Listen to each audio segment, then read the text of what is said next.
show the person speaking rather than the entirety of the committee. And again, screenshots or taking photos of your screen are not permitted either. Colleagues, we, pursuant to Standing Order 108-2 and the motion adopted by the committee on Wednesday, October 5th, 2022, the committee is resuming its study of food price inflation. This being International Women's Day, and of course, this being a committee of interest given the topic of food and food inflation, I do want to recognize, I believe she might be now the past president of the Canadian Federation of Agriculture, but we have Mary Robinson, who has served in that capacity, who's joining us here. This being International Women's Day, to you, Mary, and to indeed other female leaders in the agriculture community, thank you so much for all your work on behalf of Canadians.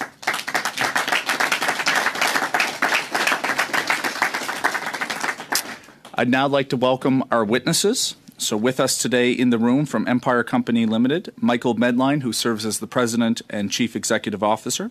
From Loblaws Companies Limited, we have Galen Weston, the Chairman and President.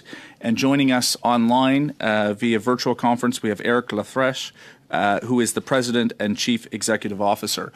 So the way that today's proceedings will take place, we are going to allow up to 5 minutes for opening remarks from each of the witnesses, and then we are going to turn it over to questions. Colleagues, for your benefit, I intend to go about an hour and 20 minutes, 3 rounds of questions, and then we have some other additional committee work that we need to carry on with. So without further ado, I will turn it over to our first witness, Mr. Medline. You have up to 5 minutes. Over to you. Thank you, Mr. Chair. As the leader of a proudly Nova Scotia-born business that employs 130,000 people across Canada, I want to start by acknowledging the challenges that families in Canada are facing every day to make ends meet. Canadians are facing the highest cost of living increase in 4 decades.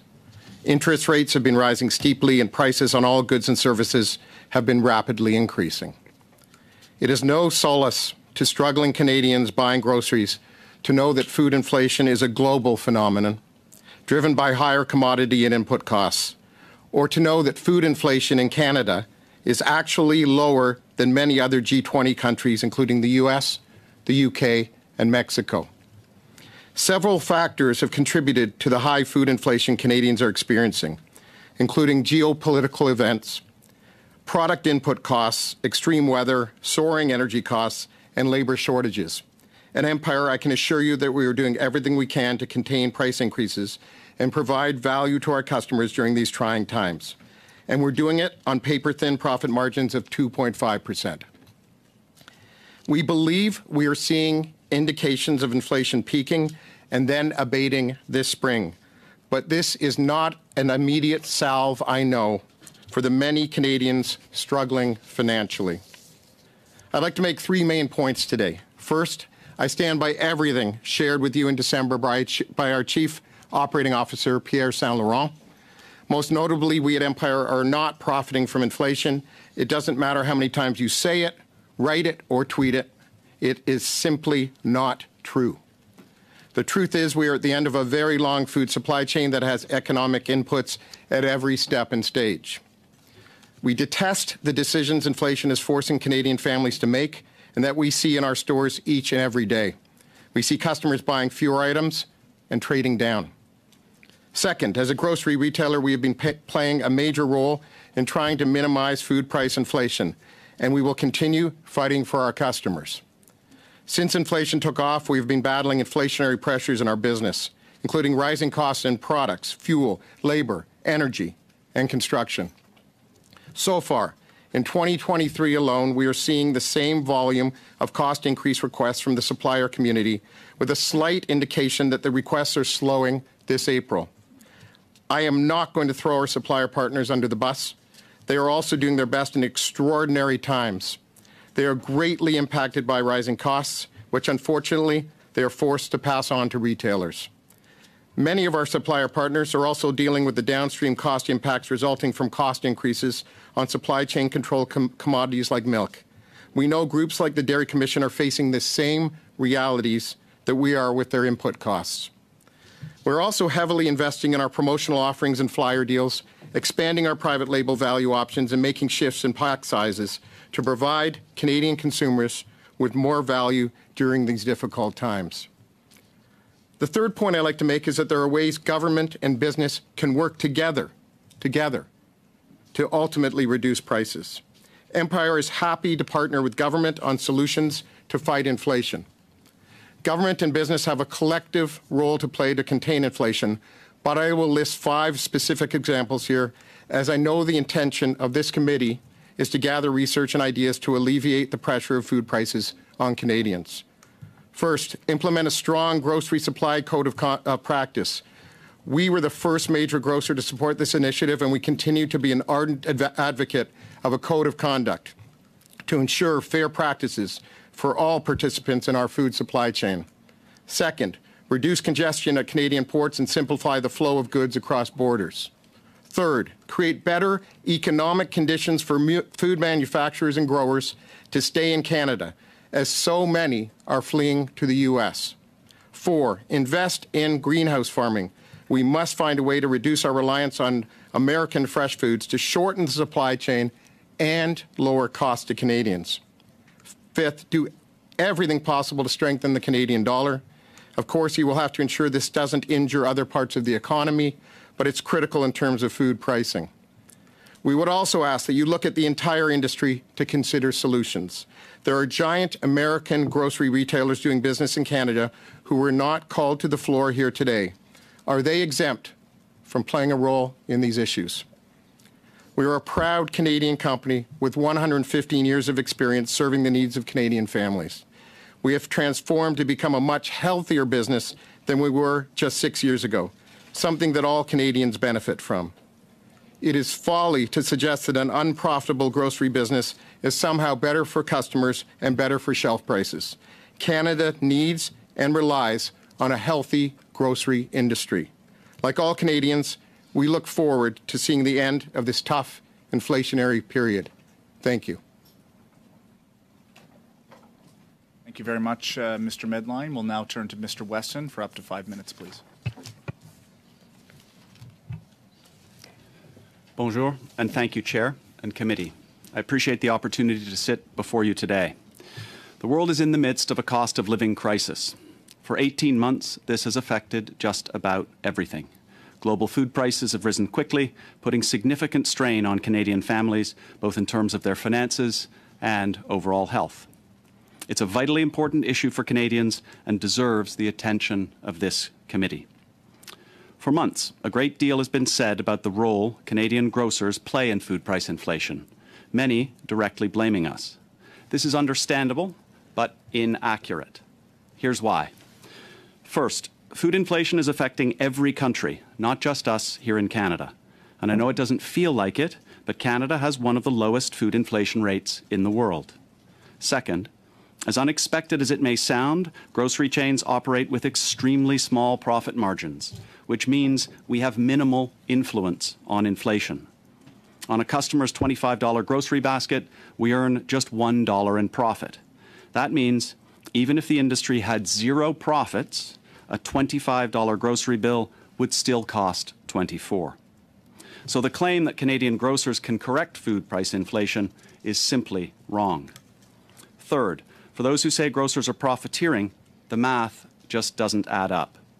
Since inflation took off 18 months ago, the cost of that $25 grocery basket has increased just under $4. During that same period, the grocer's profit increased by 15 cents. In other words, food prices have increased 25 times faster than profits. And at Loblaw, none of those profits came from higher food margins. Our retail prices have not risen faster than our costs. So no matter how many times you read it on Twitter, the idea that grocers are causing food inflation is not only false, it's impossible. Fourth, and finally, we are actively working to keep inflation down. We stopped $500 million in unjustified cost increases last year.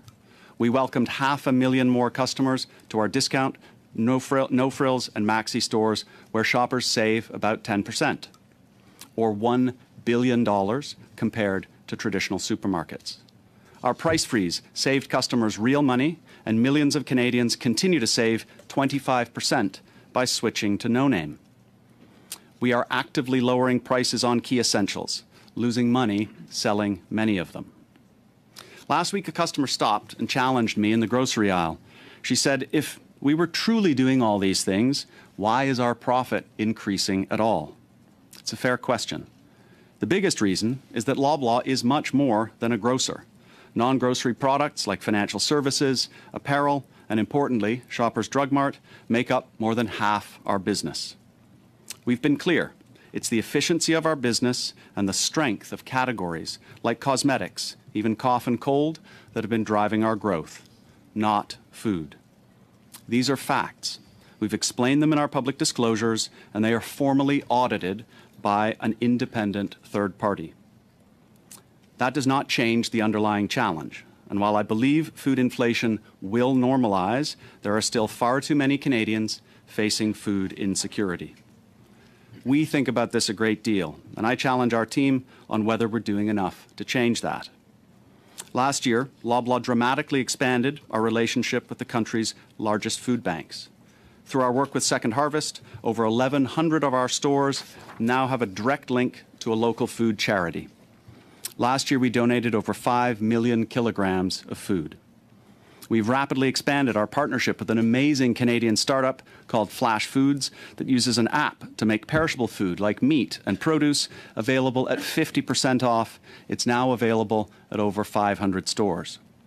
And our President's Choice Children's Charity continues to lead the country in providing healthy snacks and meals to school children.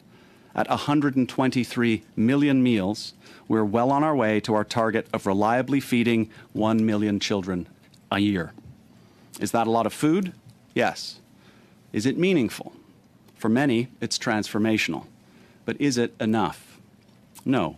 The job won't be done until everyone has real food security. I'm proud to lead a company that partners with over 1,500 small business owners. Together, we employ over 200,000 people, united in the purpose of helping Canadians live life well. This is a responsibility we take deeply to heart. But solving food insecurity is not within the reach of one company or one industry alone. It requires all of us, retailers, manufacturers, growers, government, community leaders, and NGOs, all working together. Thank you. Merci. Merci beaucoup, Monsieur Weston. Et maintenant, nous... And now we will turn to Mr. Laflèche. You have 5 minutes, sir. The floor is yours.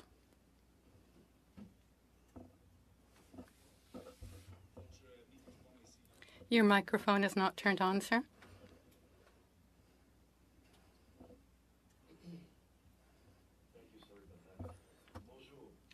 Hello. We know that Canadian families are in difficulty as they've been struggling with high inflation, including food price inflation, for almost a year. That's why, at Metro, our teams are working hard to provide the best possible value to the people and families that we serve every day under all our banners, thanks to our competitive prices, our private banner marks, and our weekly specials. As parliamentarians, you have a role to play in understanding the real causes of inflation and in working with our sector to find ways to alleviate supply challenges. More than ever, we do need to work together to find solutions to the cost of living crisis for Canadians. This period of high inflation is a global reality, yet Canada is faring better than most of the G7 countries. Despite this, there's no doubt that food prices here have risen due to rising supplier and producer costs. As confirmed in a recent Statistics Canada report, the pandemic, the war in Ukraine, adverse weather conditions, and transportation and labour issues are among many factors that have contributed to higher food prices. These factors have led to an unprecedented number of price increases from our suppliers. In 2022, Metro received more than 27,000 price increase requests, averaging more than 10% from grocery suppliers alone. That's nearly 3 times our annual average. This year, we continue to receive a large number of price increase requests from our suppliers. Our teams handle these requests responsibly, negotiating firmly, fairly, and transparently to minimize impacts on our customers. However, it's important to keep in mind that our retail prices do not reflect the full effect of inflation because we too have absorbed some of the cost increases. Metro is a business, a private company. In an open, highly competitive market, we compete for customers, talent, and capital with both Canadian companies and U.S. giants such as Costco, Walmart, and Amazon that represent a significant portion of the market. I note that these U.S. companies were not invited to participate in the committee's work. Suggestions that we're somehow causing food inflation, using food inflation to inflate our profit margins, are not paying our fair share of taxes are simply untrue. As we report publicly every quarter, our profit margins have remained stable for years. Since the beginning of our 2022 fiscal year, our food profit margin has actually decreased, though it's been offset by a higher pharmacy products profit margin. Let me stress that no one at Metro wants to continue operating in a high inflation environment. We would like to see inflation return to normal levels, as that's best for our customers and for our business as well. In the meantime, we'll continue to provide the best value to our customers that we can at all of our banners through our competitive pricing, full range of private products, and effective weekly promotions. Trust in our company is driven by our loyal and growing customer base who demonstrate this trust every day through their hundreds of thousands of transactions with us. In closing, I hope all members of the committee recognize that the entire supply chain is under an unprecedented period of prolonged stress. Focusing on grocers will not solve the problem of food inflation because we're not causing it and we're not benefiting from it. As I said at the outset, we must work together to find solutions to the cost of living crisis faced by Canadians. Thank you. Thank you very much, Mr. Laflèche. And now we will have a chance to speak further through questions and answers. Us as parliamentarians, I'm glad we are studying this issue. It is a top-of-mind issue for all Canadians. It's an emotional one. And one thing I think this committee does very well is we are principled in our ask of trying to get to the bottom of the facts. I would ask that you're principled and tough with your questions today, but it is my job to make sure that we maintain integrity. So please be mindful of that in your interventions with our witnesses here today. And with that, I will start with Ms. Rood for up to 6 minutes. Over to you. Thank you, Chair. Thank you, witnesses, for being here today. You, as the CEOs of major grocery chains, have an oligopoly with only 5 companies controlling 80% of grocery stores in Canada. And you use this power to nickel and dime farmers and wholesalers to the tune of hundreds of thousands of dollars for many, with fines, chargebacks, and exorbitant fees for the privilege of selling their food to your stores, forcing them to accept contracts where, according to the Fruit and Vegetable Growers of Canada, 44% of producers are selling at a loss. And the world is worried about food security right now, and Canada has an abundance of land to grow fresh food to feed the world. But your company's practices of arbitrary fees, fines, and chargebacks are keeping your profits and grocery prices high while single-handedly helping to destroy Canadian family produce farms and businesses. And nowhere else in the world do grocers do this to farmers and producers. A farmer should not have to be an accountant to read their statements after selling to you. Prices are quickly becoming unreachable for roughly 12.5 million Canadians who are earning less than $40,000 a year, forcing them to switch from fresh, healthy food to heavily processed, cheaper, and less nutritious products. And that's not real food, and it's going to lead to an increase in the burden on our healthcare system. Canadians deserve to eat fresh, Canadian-grown fruits and vegetables, and we cannot rely on foreign countries to feed us. Foreign growers don't operate under the same high standards as our farmers here in Canada. And as someone who's been in the produce business, it's concerning knowing that the prices in store are inflated far beyond the costs of what a farmer is being paid to grow and then deliver to your distribution centers. And after 8 years under a government that's purposefully implementing taxes and policies that are harmful to Canada's agriculture industry. What your businesses are doing to farmers doesn't give a lot of hope to the average person who's simply looking to eat. And farmers' selling prices are going down while grocers are piling on fees and penalties, and consumer prices are going up in stores. So, gentlemen, I'd like to ask you, can you look farm families in the eyes right now? Because I know a lot of them are watching right now, and tell them that you're not pushing family produce farms out of business in this country? And are you even aware that 44% of farmers are selling at a loss in this country to you? Knowing this, my question is simple. Will you, once and for all, abolish all fees, fines, and chargebacks and actually pay farmers the price that's on their invoice? It's a yes or no. I can start with you, Mr. Medline. Well, first of all, thank you. I'm not good at yes and no, I'm going to warn you. I'm going to try to keep, I'm going to do so. But by the way, I really appreciate your passion, Ms. Rood. And this is not just for today. I've read transcripts and I've seen what you've had to say before on behalf of farmers. And I love it. If I may, I'm going to try to do it real quick, Mr. Chair. But there are a few things I wanted to say here.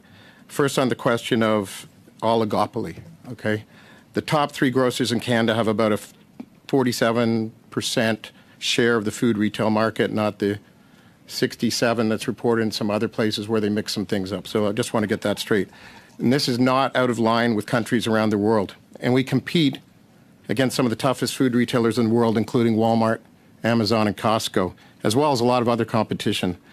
That does not sound like an oligopoly to me. And how do you account for the fact that Canada's food inflation is below many other countries? This is not a problem of too little competition. The problem is that there is a global product cost inflation. Having said that, I think there's a lot we can do to protect our supplier partners who deal with the farmers. I've been an advocate, as you have, Ms. Rood. October 28th, 2020, I called for a code of conduct. On November 4th, you seconded that and said this would be a great thing. We're still waiting for a code of conduct, which will get rid of unfair fees, which will help the supplier partners. It'll create more efficiencies and should bring down over some time the cost of food a little bit. Thank you. That so would really you committed help. to a grocery code of conduct. Local. Sorry, I have to interject here. I'm sorry, Mr. Medline. I only have another minute and a half left here. Oh, I'm sorry. Mr. Weston, will you commit to the grocery code of conduct like Mr. Medline has with Empire? So we're active participants in the development of the code of conduct. And let me just add, a healthy supplier community, a healthy grower community is absolutely vital to our industry.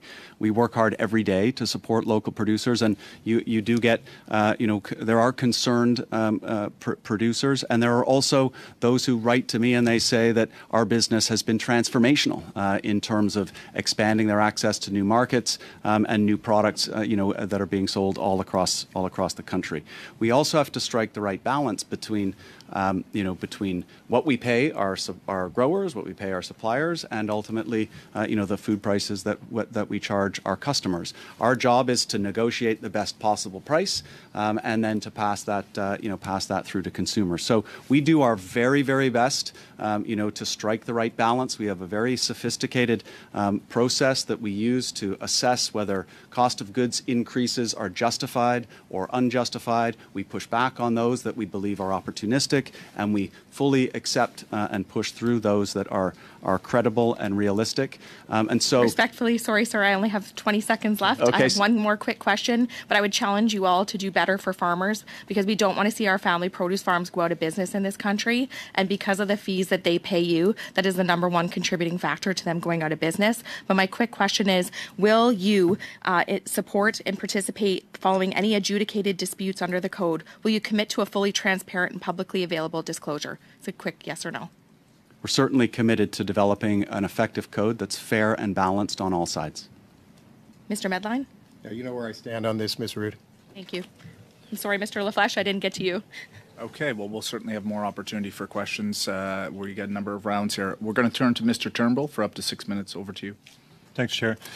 Just before I get started, I just wanted to share a general sentiment and agreement that I think we should be inviting Walmart and Costco as part of this study as witnesses as well. I think that's only fair.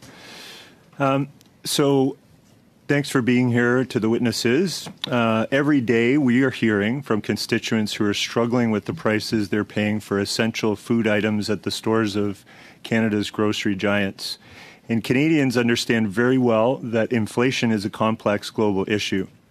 However, in the wake of the bread price fixing scandal, a cloud of doubt lingers over food retailers and their claims to be good corporate citizens.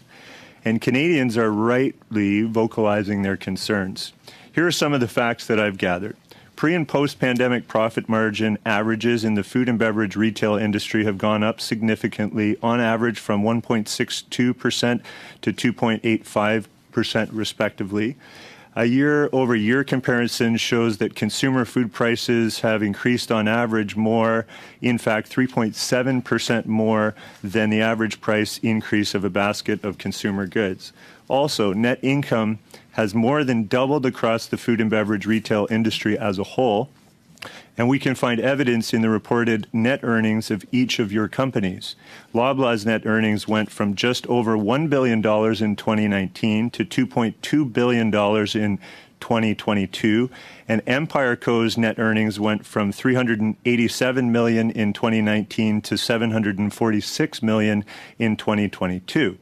In terms of sales volumes, we've seen evidence that the sales volumes peaked or spiked at the beginning of the pandemic and then have been declining since.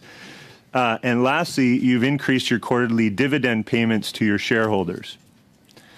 Jim Stanford has said, and I quote, "If in fact the problem was all driven by supply shocks that supermarkets have merely been forced to pass on to consumers, there should have been a reduction in profits. And, I quote, to claim that supermarkets and other firms are innocent conduits merely passing on higher costs is empirically false." So Canadians want to know how you expect them to believe what you've said, which is that your profit margins haven't increased. And I think it's fair to say Canadians feel like the doubling of your profits has been literally at their expense. Something just doesn't add up here in my view. Mr. Weston, to you, how do you explain the massive increase in net earnings of Loblaw, given the facts I've mentioned? Thank you for your question. We're very cognizant of the cost of food prices and their impact on Canadians all across the country. I see it, I hear it regularly when I'm in stores talking to customers, and I would call into question, the analysis that you reference. We look at our numbers very, very closely all the time, and I would just reiterate that our profit is $1 on a $25 basket of groceries. And if we invested 100% of our profits into lower prices, the price of a grocery basket would still be $24. Okay. So as far as our profit... Don't mean to cut you off, sure. But so we have a difference of opinion, and perhaps we're looking at different numbers. Given that, are you willing to voluntarily submit your financial statements to the Competition Bureau to clear this matter up? We have already submitted our financial statements to the Competition Bureau, and these are competitively sensitive, pieces of data, and so it's important that the Competition Bureau can see it, they can understand it, they can ask us follow-up questions, but we would be resistant, to disclosing that type of sensitive information on a public basis. Having said that, in our financial disclosures, we are a public company, and we are held to the highest standard of transparency in our disclosures, and so you can see very clearly that our $1 of every $25 of grocery sales is in fact an accurate representation of our results. Great, thank you. So my next line of questioning is for you, Mr. Medline. For too long, large corporations have treated corporate social responsibility as merely a public relations exercise. And many of them have dedicated a portion of their profits to corporate philanthropy, which I think we all can admit does some good in the world. But we also know that those who take their corporate citizenship and social responsibilities seriously are going much further in integrating these commitments into the DNA of their companies and making them central to the core of their business strategy.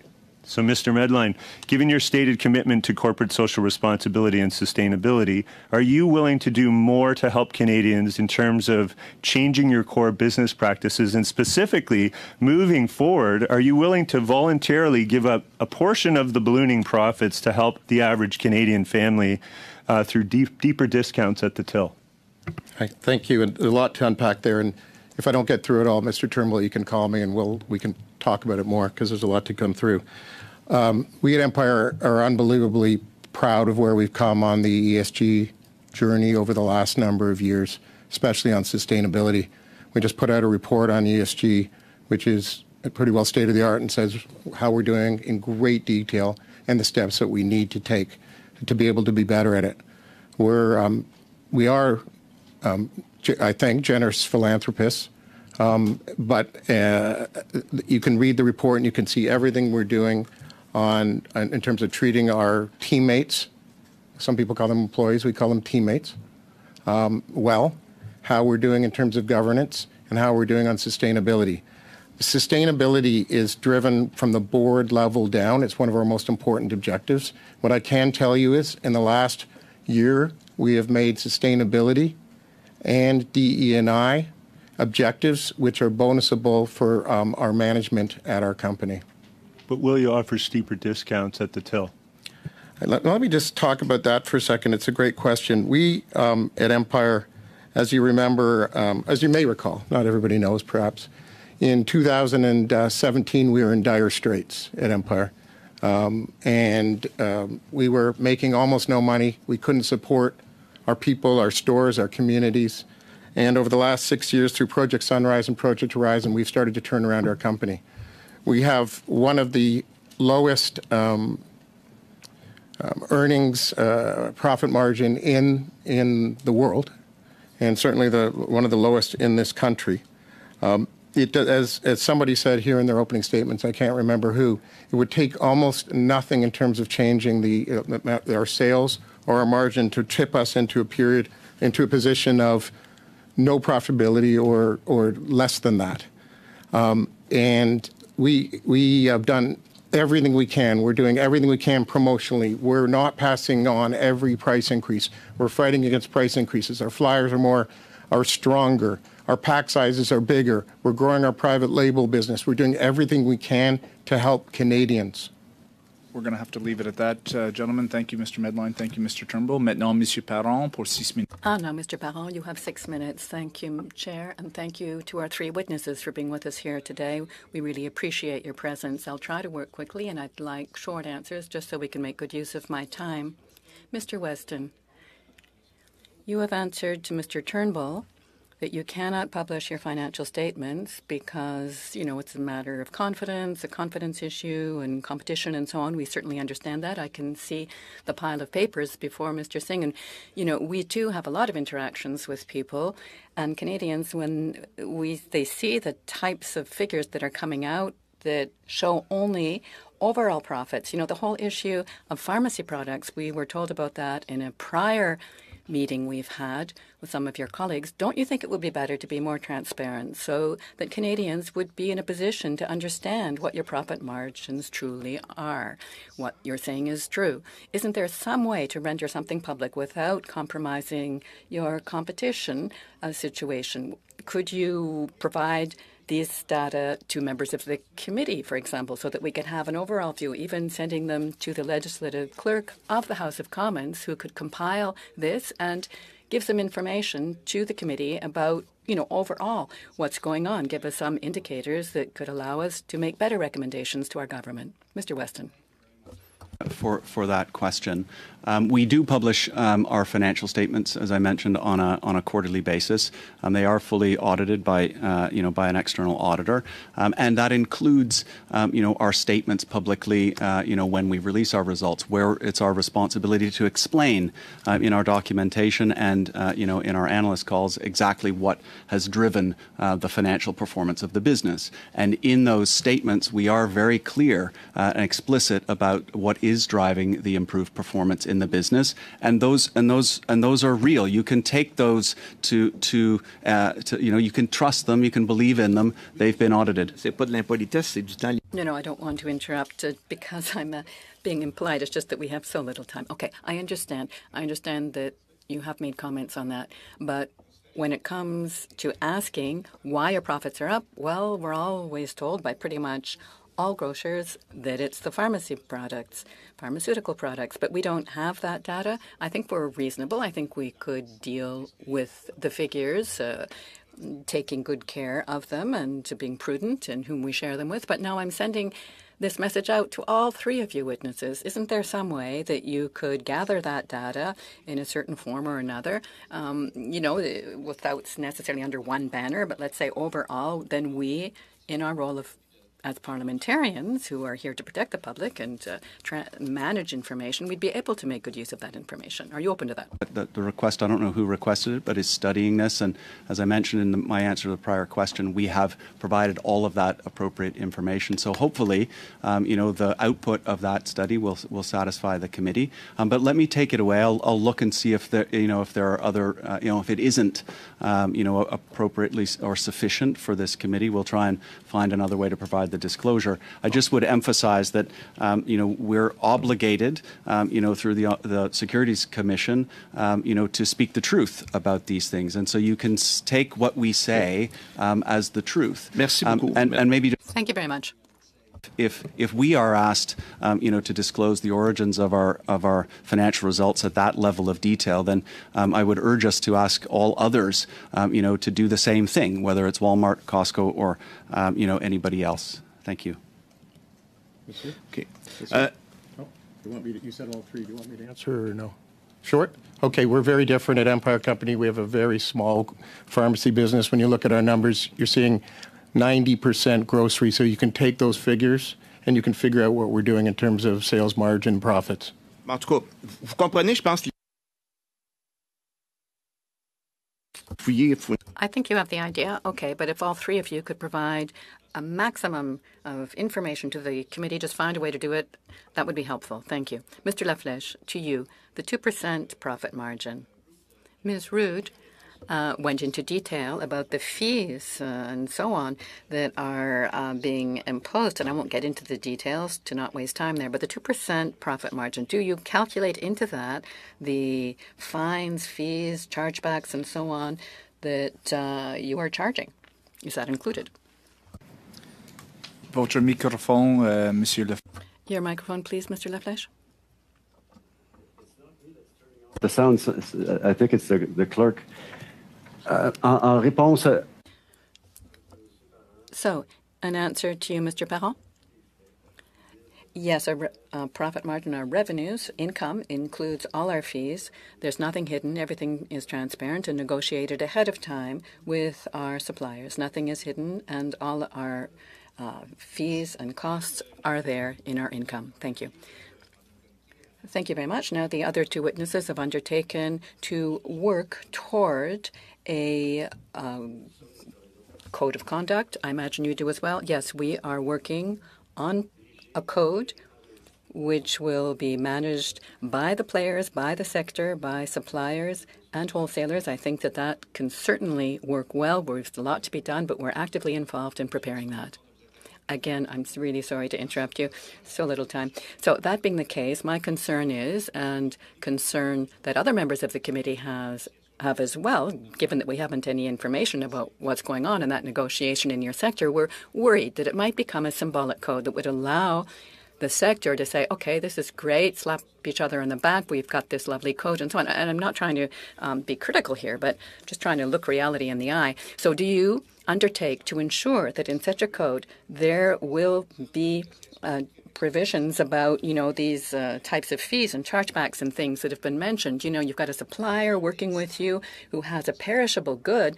of the sort that Ms. Rood brought up, they've got very little leeway then. They can't really negotiate much. They're going to lose this produce in any case. So this could look like a dominant position that you would have with them in such situations. And again, this is not an accusation or anything. I'm just trying to understand what goes on. Do you think that in such cases there should be some party designated to deal with fees and things like that and fines? Try to, put a bit of order in all of this. You're running out of time, Mr. Parent, but Mr. Laflèche, if you would like to answer, you've got about 30 seconds. I'll give you that. Here's my answer then.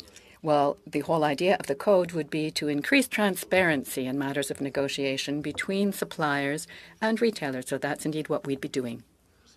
Thank you very much. Mr. Singh, subbing in on behalf of Mr. McGregor, and let me go on the record saying, Mr. Singh, you've got big shoes to fill. Mr. McGregor is one of our good parliamentarians, so over to you for up to 6 minutes.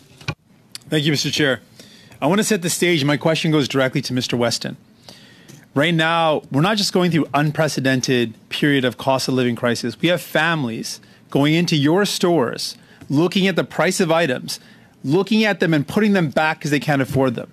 We have families that are struggling to buy food for their kids in this country, in a G7 country. And they look at you and they see you making record profits. How can you justify that when families are struggling to put food on the table for their kids? Thank you. We feel and understand that 95% of Canadians are concerned about food prices. But grocery chain profits are not the reason for food inflation. And as I mentioned... Profit is too much profit. Well, so a company needs some degree of profit. Record profits more than you've ever Mr. made, Singh, ever? Mr. Singh, I'm going to stop you there. Of course, your time is your time, and I can appreciate that. But we've invited, in fact, we've summoned these witnesses to come here. You ask a question. Every member of this committee is expected to be able to hear the response. Certainly. And I need you to certainly be a little bit more mindful of making sure that is. I know it's your time, and I'll give you that discretion, but please don't cross lines here. So back to you. How much profit is too much profit? You're making more money than you've ever made. How much profit is too much profit? We're a big company and the numbers are very large, but it still translates right down to the bottom line at $1 per $25 of groceries. And if you consider our growth in profit in 2022 is 25 times lower than the unprecedented increases in costs that are being faced by the industry and by the world. And the fact that we have lower food price inflation in Canada than in so many other parts of the world is in part due to the high functioning of our food system here and in part to the meaningful effort that is being made by the grocery store industry to keep prices as low as possible. With respect, Mr. Weston, you've mentioned this $1 per grocery bin. We can put a fact in front of you. Your company is making $1 million a day in excess profits. No one feels sorry for your profit margin when you're making $1 million, not just in profit, in excess profit a day at the same time that Canadians are experiencing the most unprecedented inflation in their lives. How can you look a family in the eyes and tell them that that's okay, what you're doing is okay? I had a conversation with a customer in a store just the other day. She came to me and she said something similar. She said, how can you have such exorbitant profits? And I sat down. I didn't sit down with her, but we chatted for about 15 minutes and I explained, what I'm explaining here to the committee. And she understood. And she said, okay, I didn't realize that. That's not the way it's being characterized, when I read the Globe and Mail or when I read the Toronto Star. And I said, yeah. I said, look, all I can tell you is that this is the truth. This is what's going on. And if we invested, if we didn't raise retail prices as costs went up, the companies that we operate would disappear almost instantly. And that's why this point about low profit margins is so important. 100% of the total profit of the industry could go into lower food prices, and the price of a grocery basket for that customer who I spoke to would still be $24. And that's not to say it's not important. But but our ability to affect this change is limited. That's why we need all to How work do you together. square that? How do you square what you're saying with the fact that you're experiencing unprecedented profits while people are struggling?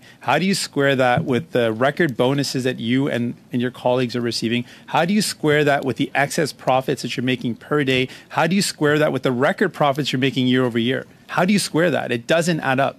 Mr. Weston, I've got more than 2,000 people who submitted questions saying we are struggling while you're making these record profits. That explanation does not give any solace to the people that I've heard from at all.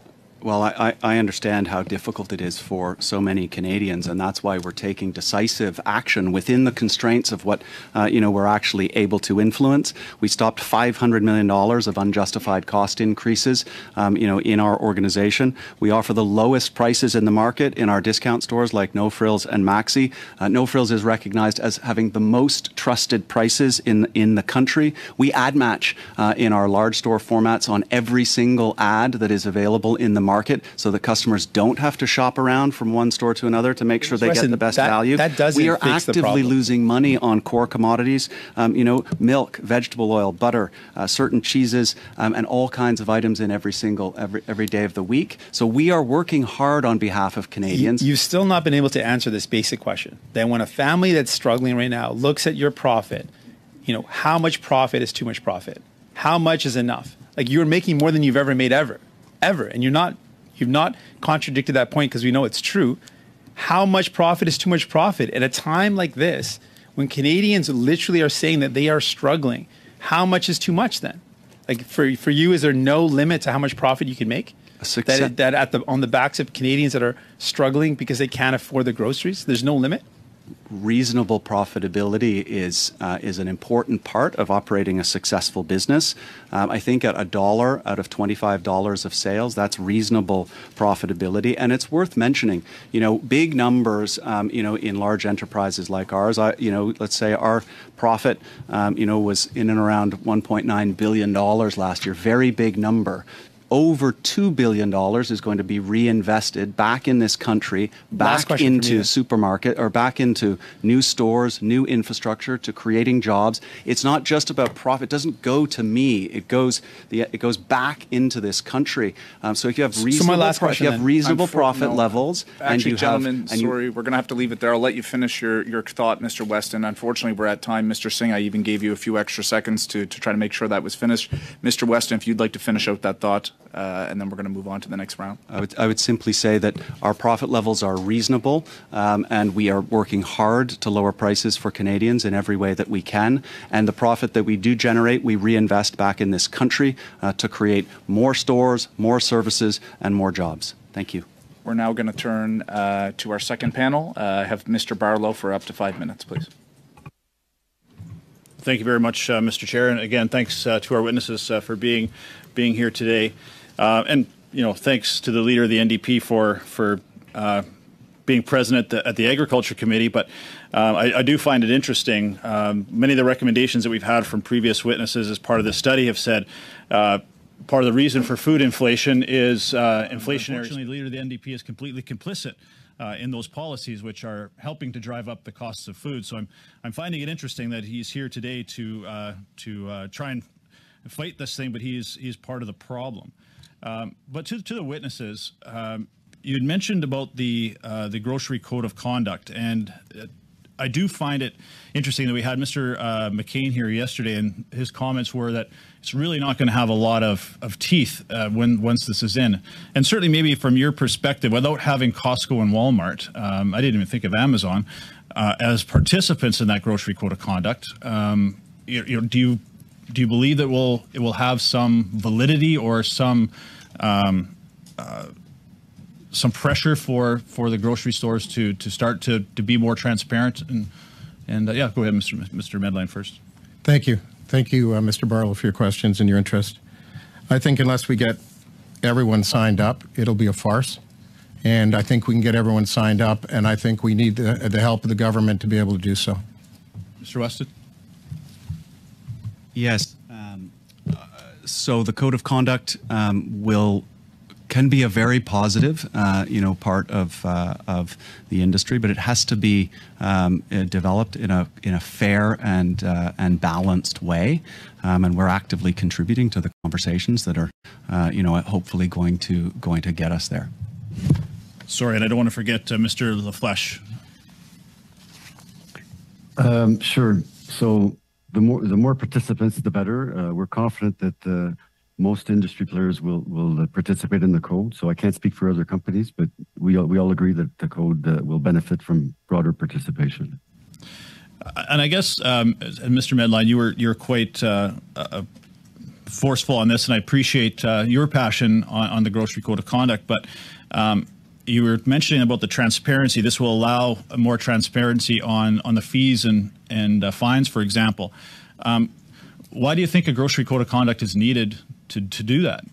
Can't the grocery chains do that on their own and be transparent with the fines and fees that they charge the farmers, for example?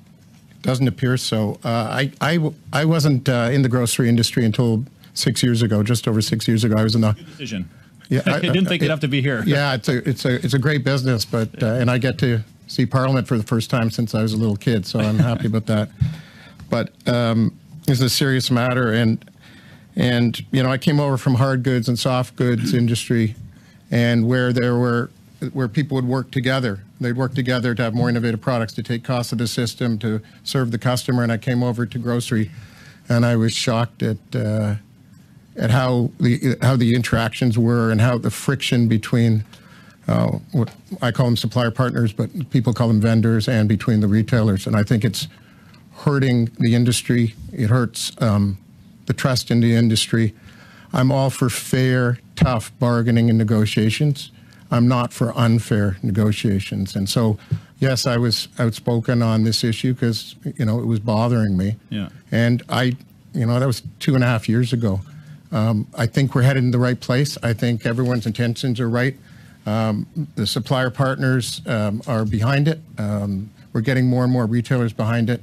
And just ask the government, please help and keep boosting it. Thank you. I guess I would ask all three of our witnesses here, and I think, as Mr. Turnbull said, we should try and compel Costco and Walmart to be here. I would ask all three of our witnesses here if you would table with the committee the list or the schedule of fines and chargebacks and fees that you charge the suppliers. I believe that would help us in the work that we are trying to do. So I would ask that you would do that. To Mr. Weston, you mentioned about the information that you provided to the Securities Commission. We do understand from the Competition Bureau yesterday or on Monday, they are beginning a study on this issue specifically. When you provide that your economics, your numbers to the Securities Commission, and to the Competition Bureau, is it broken down to, as you mentioned, you're seeing some growth in those areas that are outside of the food business, pharmaceuticals, clothing, what other products you've been making? Are those numbers broken down when you provide that confidentially to the Securities Commission and the Competition Bureau? No, our financial results and our financial disclosures are public, and you can see them. The Securities Exchange can see them as they are published. I think the point I was trying to make was simply that we are held to a standard of accuracy. They have to be accurate. They have to properly represent what's actually going on in the business, and the comments and the color that we provide also need to be accurate. And so when we provide the color and commentary that we do, both written, and in verbal statements, they can be relied upon as accurate. And that's all I'm, emphasizing for the committee. Mr. Barlow, unfortunately, we're at time. Thanks, Mr. Chair. I'm trying to be generous because of the nature of this meeting and the fact that we're all trying to get the information. But we are at time. I will now go to Ms. Taylor-Roy for up to 5 minutes. Thank you, Mr. Chair, and thank you to Mr. LaFlèche, Mr. Medline, and Mr. Weston for being here today. I don't have all of the emails printed out from the constituents with the concerns I've received, as I'm a bit of an environmentalist. But I would say that my question will really be about the impact that this has had on consumers and on your employees or team members, as you like to call them, Mr. Medline. And again, I won't go through all of the facts and the data given on how your profits have risen, because I think you recognize that, and it's been pointed out many times. However, you talk about reinvesting those profits, and you talk about building more stores, and we've seen that there have been increases in dividends to shareholders. And while I don't fault corporations having a business background for maximizing shareholder value, I would think at these times that you could be reinvesting profits in different ways that might benefit Canadians who are struggling to make ends meet, and to help those team members that work so hard on the front line. And one of the things that we noticed was how the hero pay was reduced by all, basically by all grocery stores at the same time. And the freeze on no-name products was removed. And this was in the face of growing profits. So I'm wondering how these complaints or these concerns from our constituents, from Canadians, in the face of your growing profits can be reconciled with those facts, and what you can do to address those concerns. And perhaps, Mr. Medline, you can start. Thanks, and thank you very much for the question, Ms. Taylor-Roy. Appreciate it. I'm going to try to unpack this. You talk about the team members, and that gets me a little bit, because I think they're on the front lines, as they have been for now 3 years. They had to face the pandemic, then they face inflation, and a family is trying to feed themselves, and the ends are tight because the mortgage payments are tighter because interest rates going up, groceries more expensive. They don't care about food supply chain and all the other niceties we talk about. It's tough, and our team members are on the front line, and they're getting blamed, and I don't blame the people blaming, but it's tough on our team members. So thank you for saying that. And I do think that business is balanced, and you have to. I always talk about, Mr. Singh, you talked about how much profits or too much profits, but you have to make profits, but you have to make profits with values, and that might be different. We might have difference of opinion in that, okay, and what that means. But I do think that most companies are a certain kinder capitalism than they used to be, and maybe capitalism for some people is a dirty word. I think it's good as long as it's kind in their values. Investing in balancing things, making sure people are treated fairly. But the CapEx we put in, we're putting over $800 million in this year, creates jobs, constructing stores. More people have jobs. More people have better paying jobs. And dividends are not a bad thing in my books, okay? Because a lot of people, when they retire, have pensions. A lot of people in this country. And we have to make some profits and pay some dividends so that they have something to retire on. So it's all balanced. I can see some companies that buy back shares. I think it's good. I think sometimes companies go too far and they don't balance it right. Our jobs as CEOs are balanced, really. Yeah, I understand that. I'm sorry to interject, but time is short, so I do want to hear from the other witnesses. But I'm not sure that balance is being met right now. As I mentioned, the $2 decrease in the hero pay, the removal of the freeze on no-name products in all of the stores when consumers are still struggling with food prices. So, sorry, I'm sorry to interrupt you. You're still talking. Sorry. Yeah. So I've heard maybe now, because time is tight, Mr. Weston, you could comment on that and what more could be done to address these concerns. Yeah, maybe I can comment on the no-name price freeze. It was specific to our enterprise. It was part of an ongoing effort, something that we've been doing for months before and that we continue to do today to deliver value to customers. Exactly, I think, in the spirit of what you're asking. That program was real. It saved customers close to $45 million over 3 months. And if you look inside in our public disclosures that you can see from our fourth quarter, you can actually see the impact of that investment and other investments on our overall gross margins as an enterprise. So why remove it then? When profits are going up, inflation is still high. Why remove that? So we didn't remove it. What we did was we announced that we were going to do it for 3 months over the holidays. It was our belief at that time that for consumers, having price certainty over the holidays would be the most important thing for them. As we come out of the holidays, there are other things that are more important to customers. They want deals. They want to be able to go places and get the best possible prices. So we took that investment, part of that investment, and are reinvesting it in lower prices and new market lows. So we're beginning to see key items actually going backwards. So there are all kinds of things that we do on a day in and day out basis. The price freeze was one of them, and we're not finished. We continue on. No, I understand, but respectfully, profits have been going up significantly, however you look at it, whether you want to look at margin numbers and whether you want to look at what segment, but they have been going up. But it would seem to me that there was room to actually keep the price freeze in place, not increase those prices while having the promotions and the other things you're talking about. But I would also like to hear from Mr. LaFlèche on this briefly as well. So we're at time. Okay. But in trying to make sure that we hear from that witness, I have no problem giving some discretion. Mr. LaFlèche, if you'd like to answer the question. Our revenues have gone up, expenses have gone up, margins have not gone up. They've been stable for a long time, and food margins have actually declined. So those are facts. We work extremely hard, all our teams do, to provide value to our customers every day in all of our banners. We have very competitive prices, very compelling promotions, full range of private label products. So again, we work really hard to deliver value to our customers. And those are just the facts. Thank you, Ms. Taylor-Roy. Maintenant, Monsieur Parent. And now, Mr. Parent, you have 2 minutes and 30 seconds, more or less, sir. Thank you.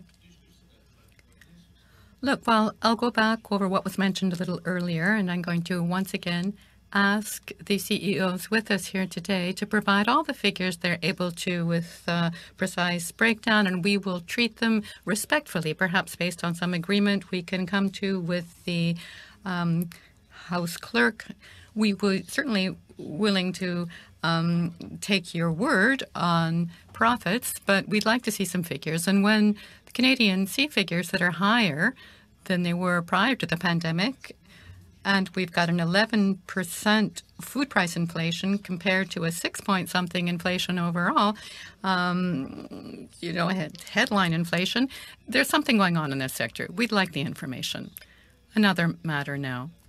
You've all mentioned that you would like to see a grocer's code of conduct. I have said that I have some concern that it might be merely symbolic, good on paper, but not good in reality. Would you be willing to evaluate such a code a year after it would have been adopted to see how it's going? Quickly, Mr. Weston, to start, perhaps. Happy to answer. So we are continuing to work on that code of conduct. As I mentioned before, the idea is to create the right form of transparency, fairness on all sides.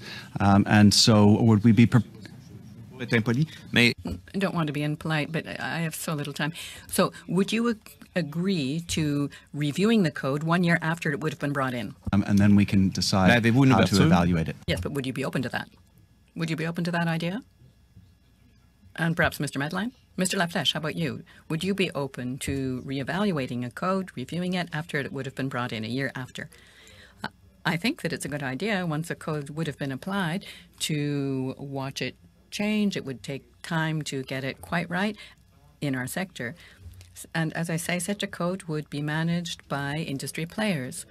So people in the sector would evaluate developments and the precision of the code and so on. Thank you for your answer, Mr. LaFlèche. Mr. Weston, earlier you said that your market is not an oligopoly. However, 5 companies control 90% of the market. I think that sounds like an oligopoly. I'm just looking at it from the outside. I may be wrong, and you're welcome to correct me, of course. But how can we explain what Ms. Taylor-Roy has just underscored to the effect that salaries were dropped across the board by everyone at the same time? I'm happy to believe whatever you have to say, but looking at it from the outside, it looks like an oligopoly.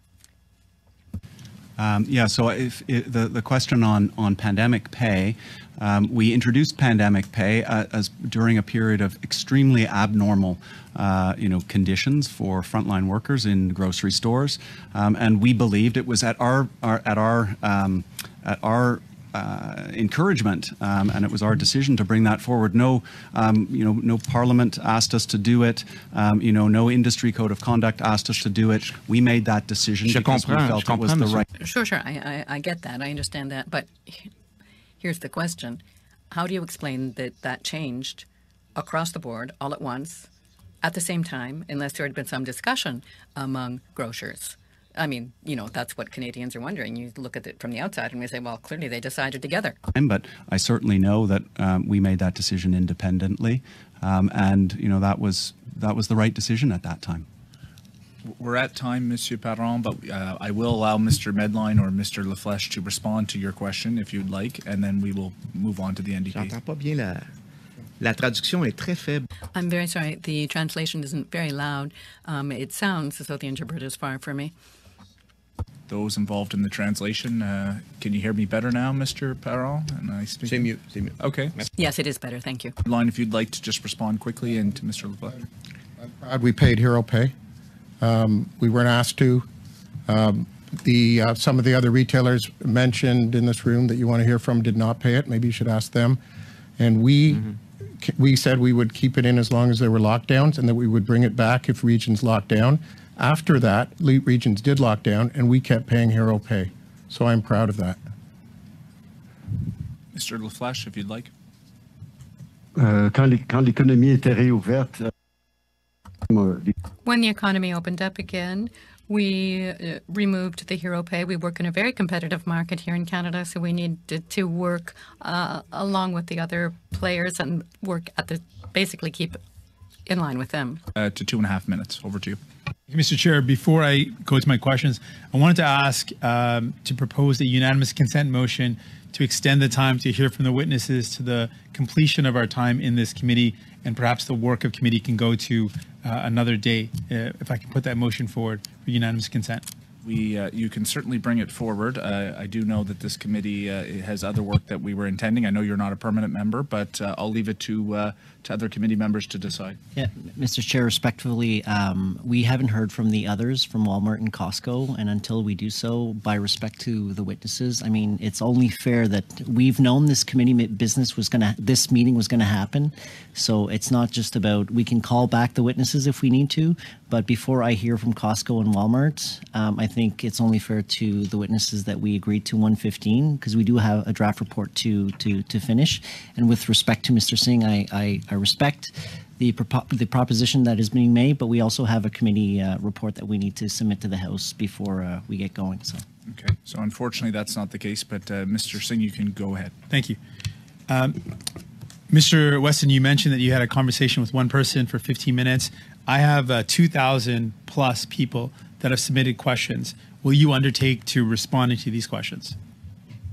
I'd certainly be delighted to have a look at them. I get feedback, and you know, I don't know if there are similar. I don't want volumes. you to just have a look at them. I want you to respond. I don't know to if there are similar volumes of email that I get, you know, regularly inside Loblaw, and I respond to them on a case by case, on a person by person basis, and so it's more than just one, you know, one individual. So I'm asking if you would respond to these questions that I'm going to table to this committee. Will you respond to these questions? I'd certainly be happy to take a look at them. So you're not going to respond to the questions? No, I said I'd be happy to take a look at them. And I didn't ask you to take a look at them, though. I said, will you respond to these questions? That's an important question. If you're not going to, just say it. If you are, that's an important thing to hear.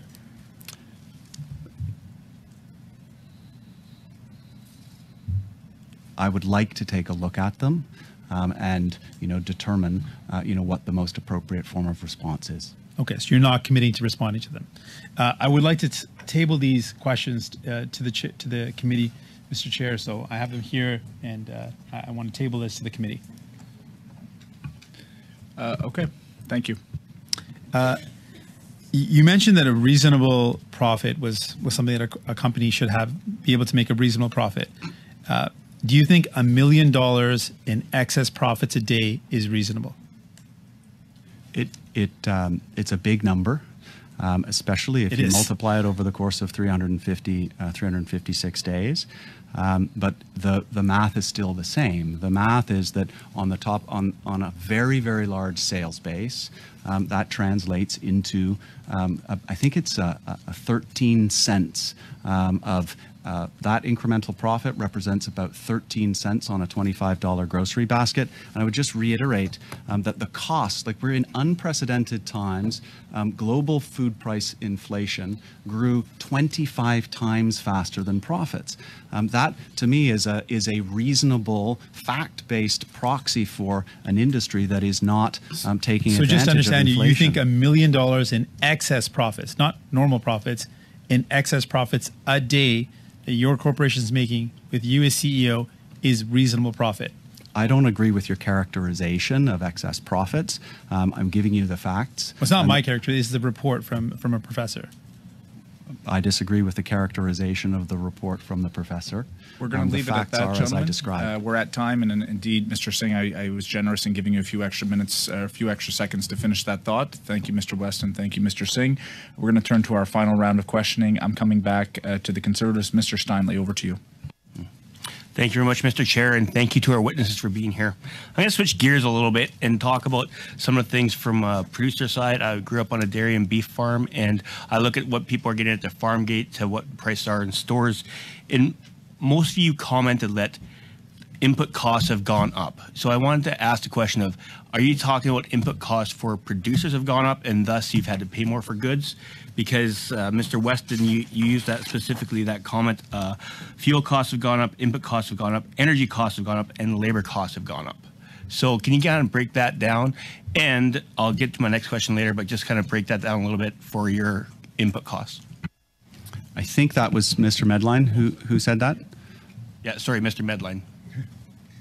Well, I'm just looking at, I mean, pretty well every single input cost you could have in business has risen over the last, let's say, 17 or 18 months, everything. I couldn't find anything that's gone down. So I'm just looking at the less than the last 3 years. Butter up 59%, corn oil up 140%, wheat up 109%, flour up 63%, turkey frozen 78% up. Then you go to packaging, tin up 53%, pulp up 45%. I'm not going to keep going on. Freight, fuel, labor, every inputted cost has gone up. The price of business is going up. Yeah. So from the Canada Food Price Report in 2023, I'm going to read this quote, and I'd like you all three of you to comment on this. By 2030, a typical 5,000-acre farm could see taxes of over $150,000, which would comprise the owner's ability to make a profit. The added cost of a carbon tax will increase production and transportation costs associated with food and may be passed on to the consumer as producers try to remain profitable. End quote. My question is, you've talked about the global phenomena of food price inflation, but how much have government policies led to the increase of food price, like the carbon tax and possibly like the fertilizer reduction, and that's going to make the price of food go up?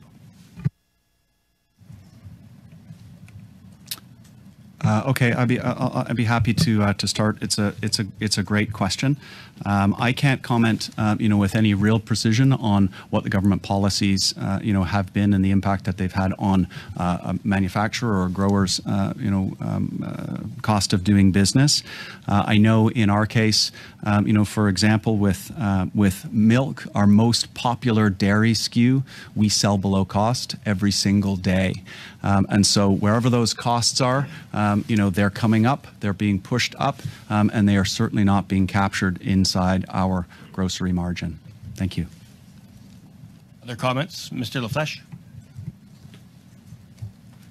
Well, there's no question that input costs for producers have gone up, way up over the last several months, and their costs to us have gone up, and that's whole supply chain and why food inflation is up, like we've been saying since the beginning. I don't think it's for us to comment on which government policies have had an impact on those input costs. So you're telling me for those producers. Yeah. So you're telling me a government policy that increases the cost of fuel, like a carbon tax, isn't adding to the cost of you doing business and adding to the increased price of food?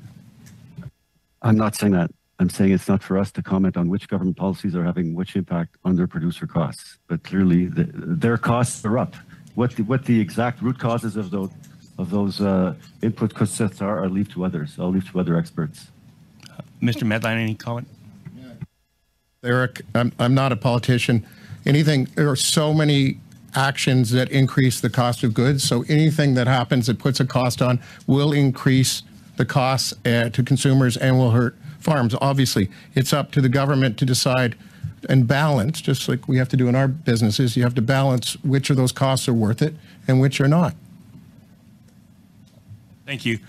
I have one last question. I have a minute left, so I wonder if each of you could take a swipe at this one. If you guys are doing business fairly and openly and transparently, why would you guys need a grocery code of conduct?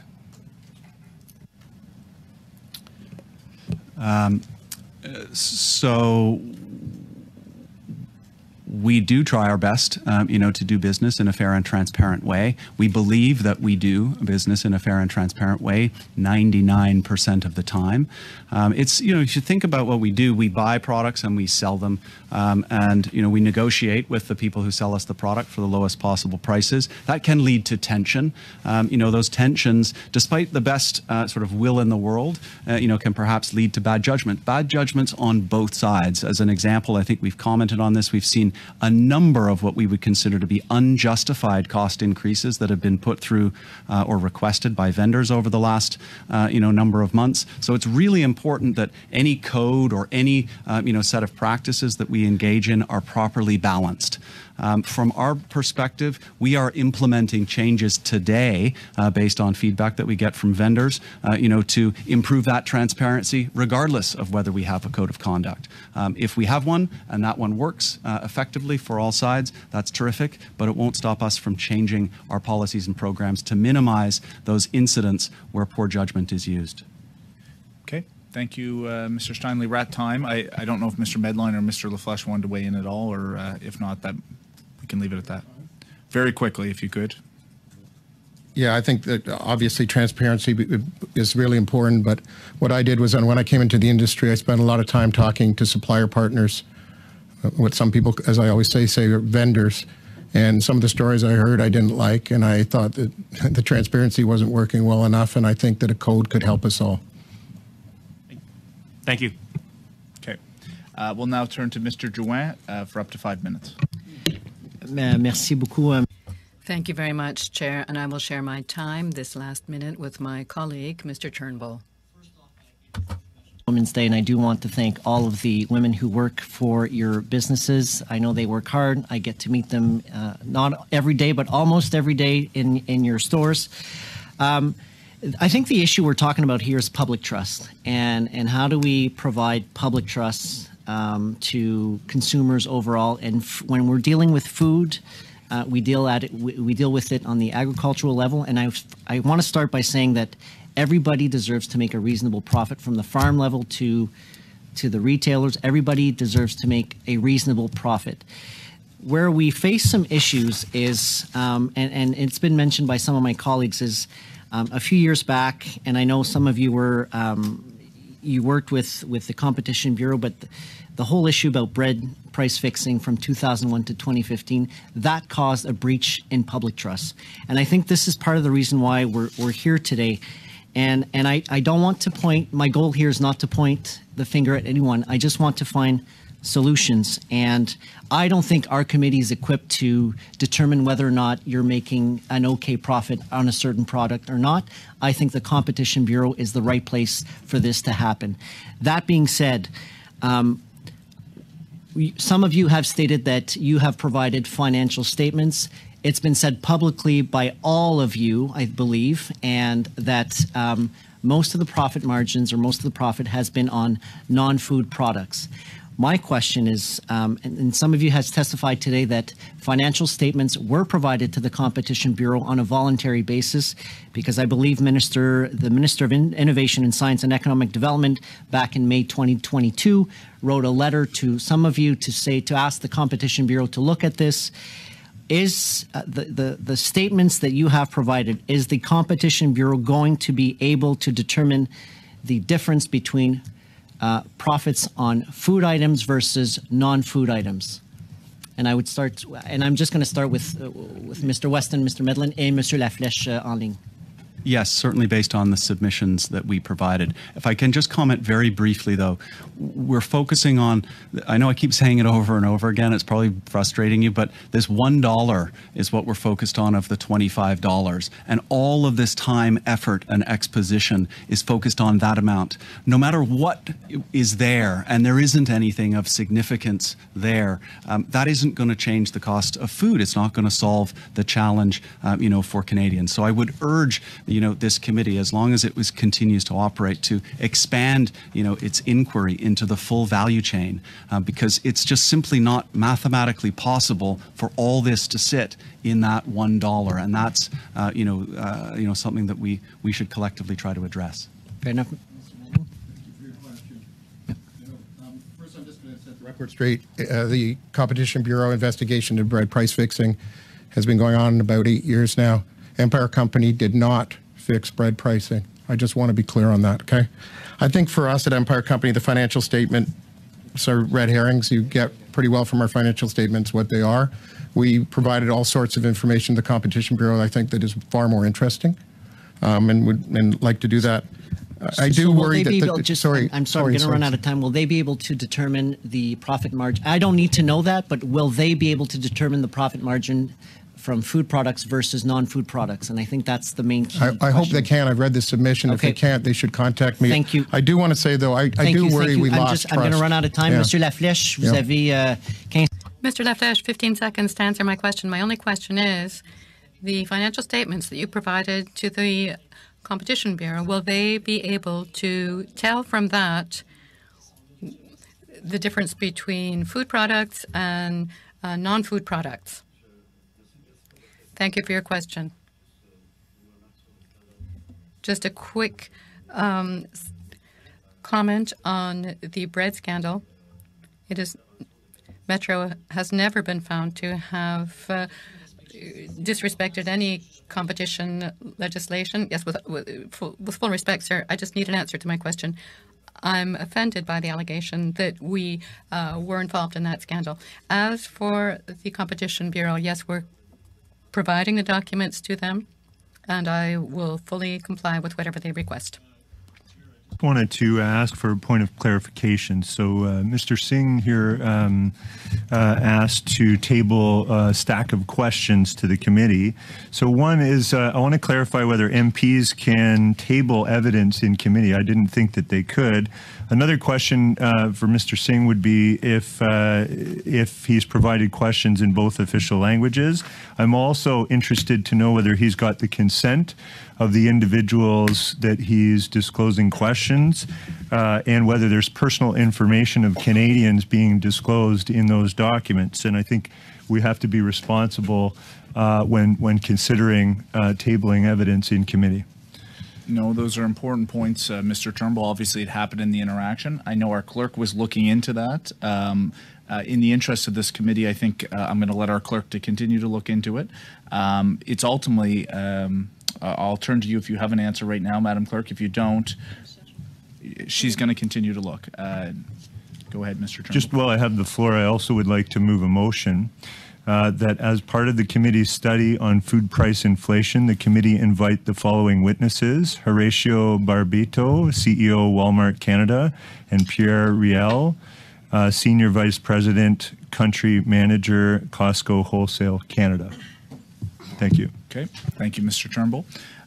Colleagues, thoughts on that in terms of the idea of inviting some of the CEOs? I see Mr. Singh supporting Mr.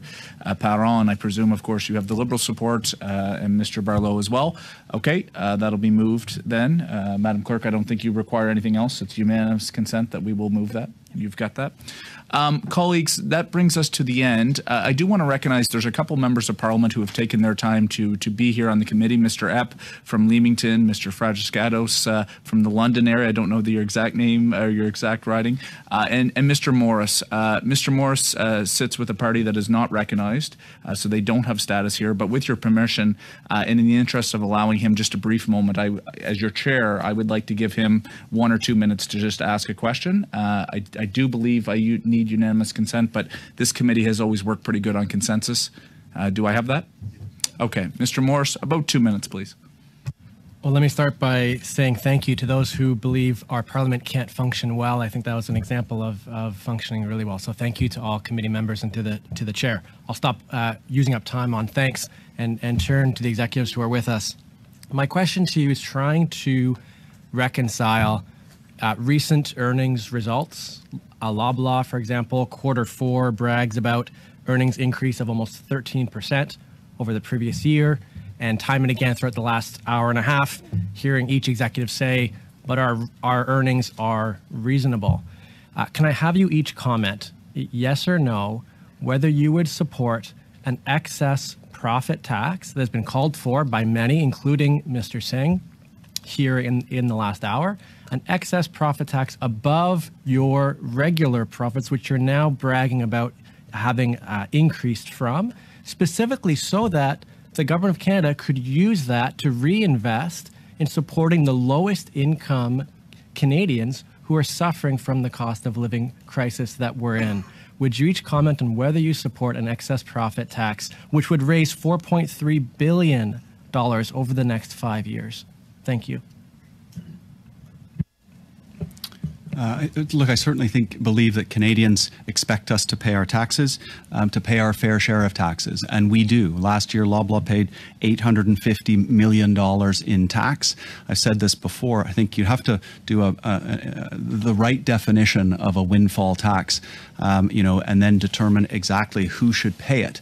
And when I go back to this point about looking at the entire value chain, if there is a windfall, then it needs to be assessed throughout the entire value chain, not just at the end of the value chain, where, as I said before, there's $1 of the total, impact. Having said that, I do not believe that there are windfall profits, in the grocery industry today. I believe that what is impacting high prices for Canadians is a global cost of living crisis that affects folks all over the world, and that Loblaw is doing a very significant amount to ease the burden on Canadian consumers every single day.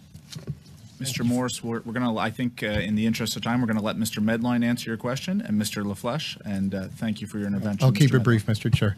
And thank you, Mr. Morris, for your question. Appreciate it. Without the details, it's a broad question to be able to answer. I'd like a bit more detail, but when I think about a windfall tax, I do get concerned that it would penalize companies that are rightfully improving their businesses the right way. I worry about unintended consequences always. And I worry that ad hoc taxes discourages investment in this country. And I think we should be encouraging investment in our great country. Mr. LaFlèche.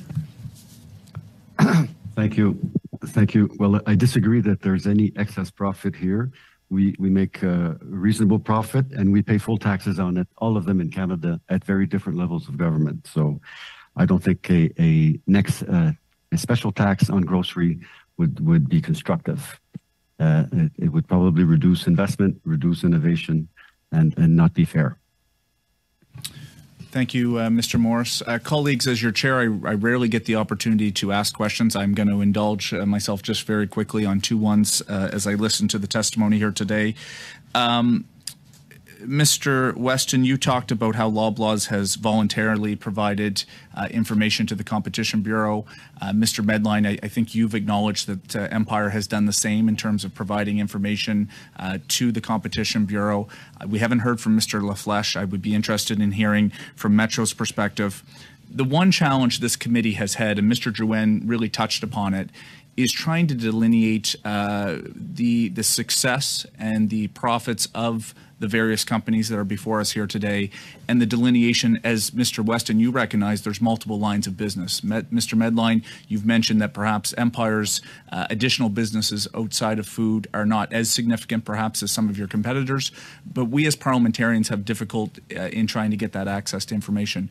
We had testimony from the Competition Bureau that suggested that changing their legislation to actually allow them to compel information from companies of interest in these market studies would be a very important regulatory change. So I guess my question to all three of you, Mr. West, I think you've addressed it, perhaps Mr. Medline as well, is have you submitted information to the Competition Bureau that delineates the two? I think the two in the room have answered that.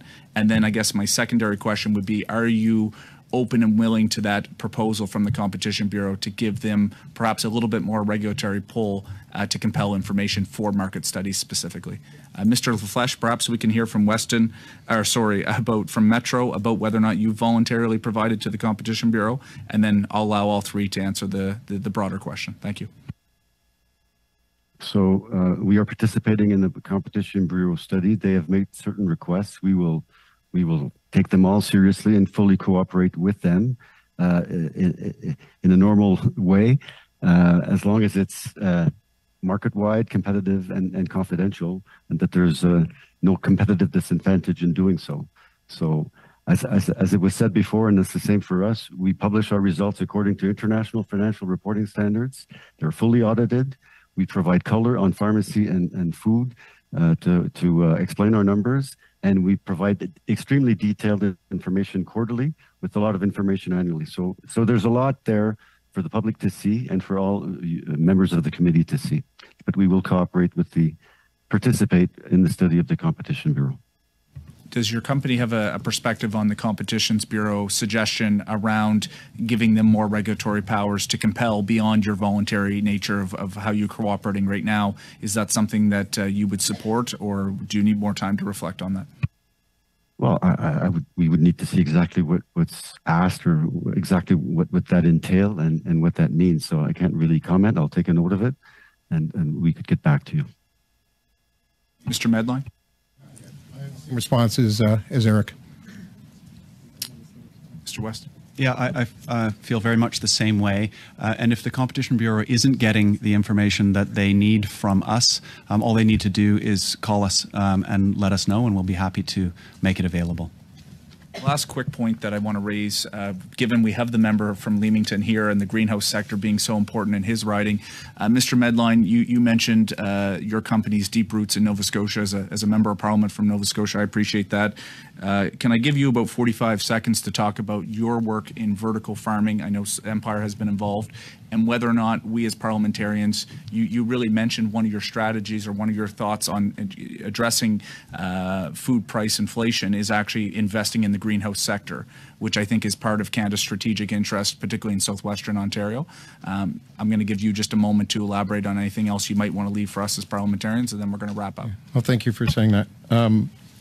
Whenever we can, we want to buy Canadian.